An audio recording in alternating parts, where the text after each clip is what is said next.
Good morning. Welcome to Faith in the Morning. Something good is going to happen to you today, so expect miracles. Faith in the Morning exists to help you start your day with faith and encouragement, and that's what's going to happen today. We're so grateful that you're part of Faith in the Morning, whether you're listening on Apple Podcasts or Spotify, watching on Faith Plus On Demand, Facebook, YouTube, or Twitter. Welcome to Faith in the Morning, and something good is going to happen to you today.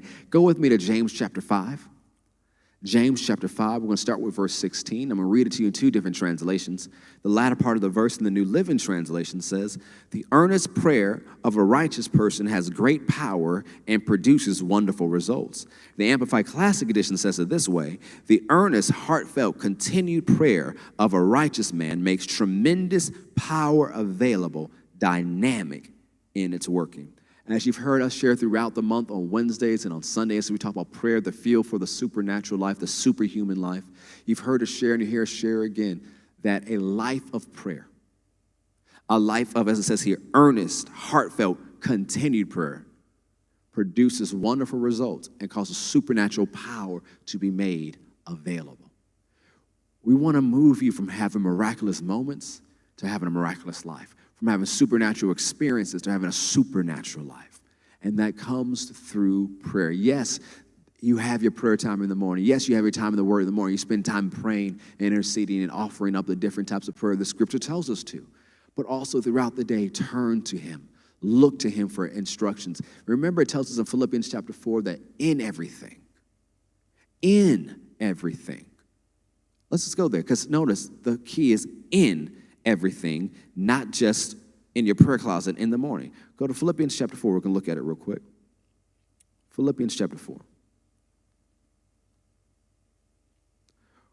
"Be anxious for nothing, but in everything, by prayer and supplication with thanksgiving, let your requests be made known to God." There's so many things to say about this right here, but in everything is what I want to key on this morning before we go. In everything. Not just next time you go to your prayer closet, next time you have your scheduled time of prayer, and I'm not knocking scheduled times of prayer. You need scheduled times of prayer, because if you don't have scheduled times of prayer, most likely sometimes you won't pray. But I'm talking about when things show up quickly, suddenly, things you didn't expect. In that moment, turn to prayer. Because you know what happens if you turn to prayer with thanksgiving, letting your requests be known to God? You turn away from worry. You turn away from anxiety. You turn away from a trap of Satan called the cares of this world. In everything. Not later that day, but in that moment, turn to prayer. Now you might say, well, I'm around a lot of people. I can't just suddenly drop to my knees and pray. I'm not saying you need to do that. But on the inside, pause to pray. On the inside, talk to God. On the inside, acknowledge Him and know He'll direct your path. On the inside, carry that conversation with God. Have that ongoing conversation throughout the day. When you live that way, your life transforms and it produces power and causes tremendous power to be made available. You might say, well, everything's going fine. I don't have anything to turn at that moment.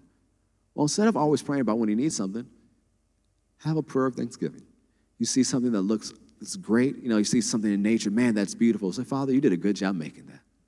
It's continuing that internal conversation and living this way produces wonderful results and causes supernatural power to be made available in your life, and not just for you and your family, but for those you will come across in your life's journey. So remember, miracles are for you today. Even as we begin to wrap up this month, don't think that God is out of miracles. He has great miracles for you.